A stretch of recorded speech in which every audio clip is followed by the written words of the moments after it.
Hi. I received a slightly peculiar message the other day that I want to share with you guys.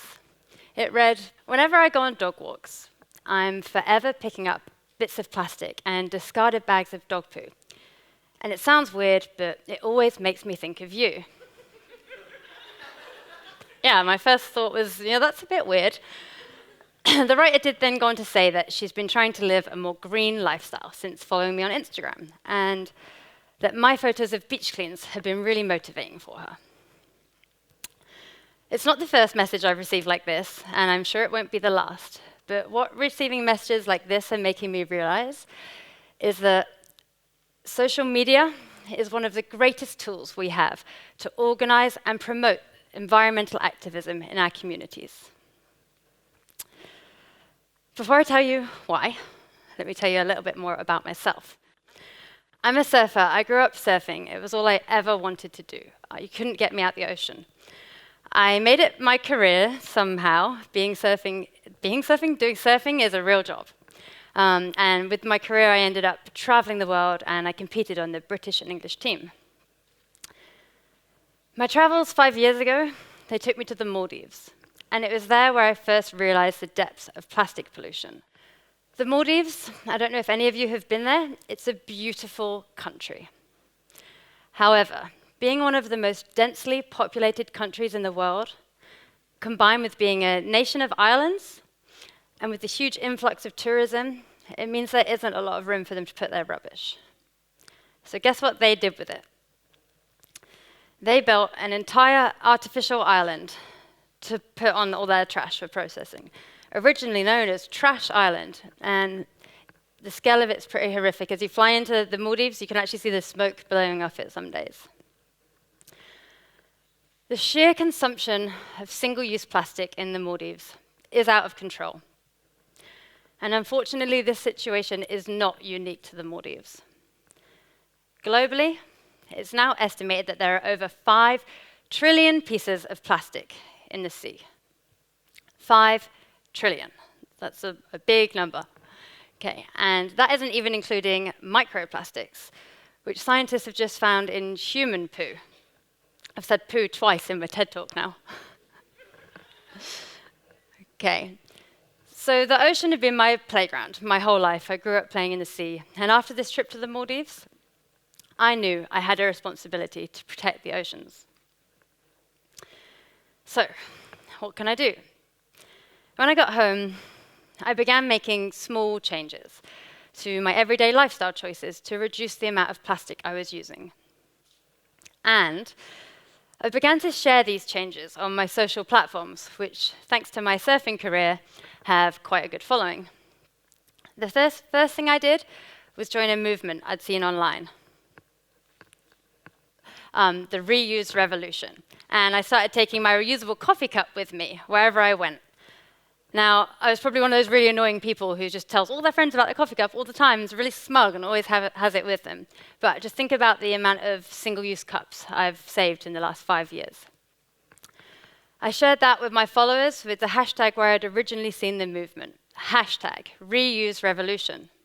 I also started seeing lots of straws, plastic straws washing up on the beaches. So I bought a reusable straw, started carrying it with me, and I shared that with my followers too, because hashtag straws suck.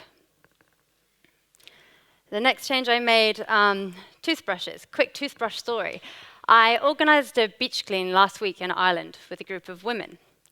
And one of them on the beach, she picked up a toothbrush, and she said, "Why has someone been brushing their teeth on the beach and left their toothbrush behind?"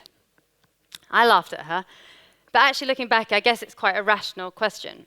See, I'm used to seeing plastic toothbrushes wash up on the beach all the time. So I changed from my plastic toothbrush to a sustainable bamboo toothbrush. And I shared this with the hashtag #brushwithbamboo. Another change I made to drastically reduce the amount of plastic packaging I was taking home was by starting to buy bulk and shopping at the local farmers market. The lifestyle I'm aspiring to, hashtag zero waste lifestyle. Now, perhaps what I shared online with my followers that got the most conversation going about plastic and single-use plastics was the beach cleans I did every time I went for a surf. It's quite a lot of beach cleans because I go surfing a lot. I share that with the hashtag 2-minute beach clean, because often it was just 2 minutes on the way back from my surf. I've brought with me an item here today that I found at the beach on my last beach clean. Does anyone know what this is? Go on, one of you knows. Correct. This is a plastic tampon applicator. Okay, so I know it's probably a little bit of a taboo to talk about menstruation, especially in front of a large crowd, but we're going to do it anyway. So traditional period products like tampons and sanitary pads, they both contain single-use plastic. And in the UK, it's estimated that we flush 2.5 million tampons and 1.4 million sanitary pads down the toilet every day. 2.5 million tampons a day in the UK. That's a lot of tampons.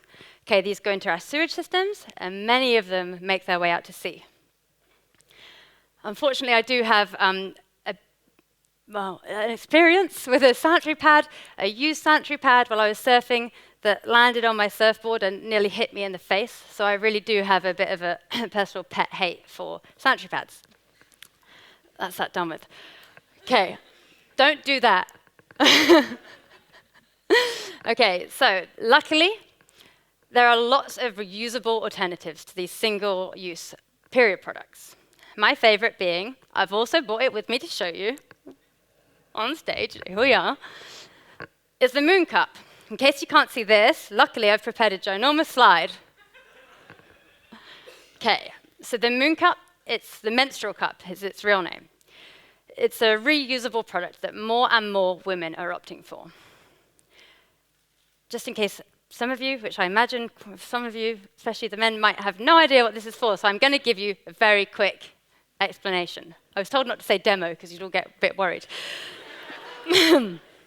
So what you do is when you're menstruating, you fold it, you pop it inside you, you leave it there for about 8 hours and it collects the blood. You then take it out, rinse it, and you reuse it. Now that's the key, it's reusable.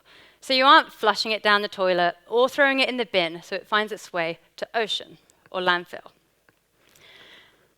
I made the change to Moon Cup a couple of years ago now, and I also shared all of my experiences using it online with my social media followers in quite a lot of detail. Much to some people's embarrassment, but and I shared that with a hashtag I'm really passionate about, plastic-free periods. Okay. Now, I know that policy change at government level, this is what is ultimately needed to enforce sustainable solutions and regulate things like the fishing industries or the fashion industry that we heard about earlier. However, as the stats show, collectively, using tools like social media, we can all make meaningful change.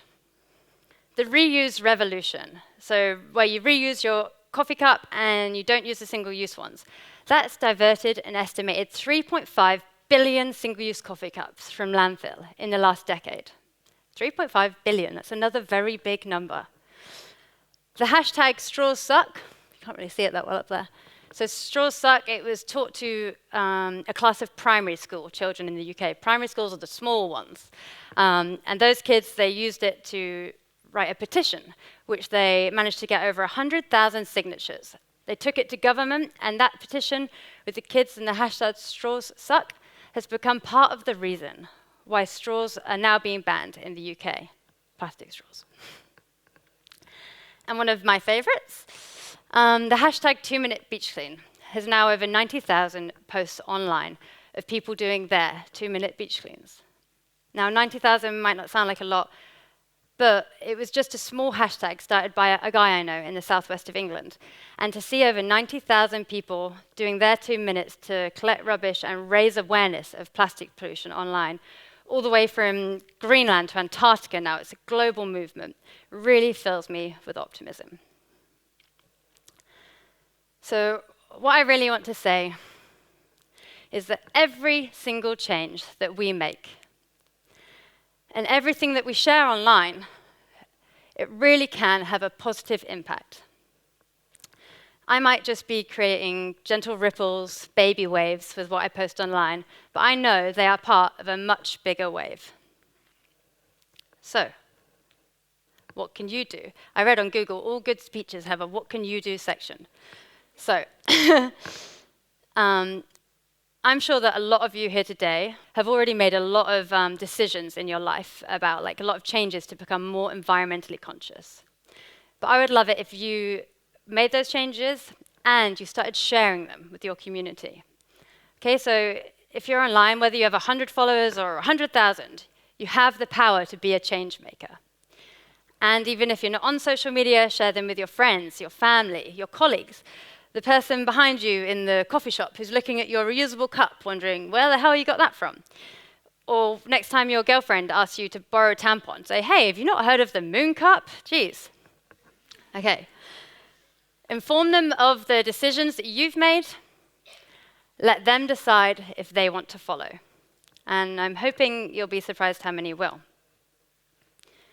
One last thing before I go. If you do find yourself on a beach clean somewhere and you're picking up plastic tampon applicators or discarded plastic bags of dog poo that other people have left behind, do feel free to share those pictures with me too. Thanks.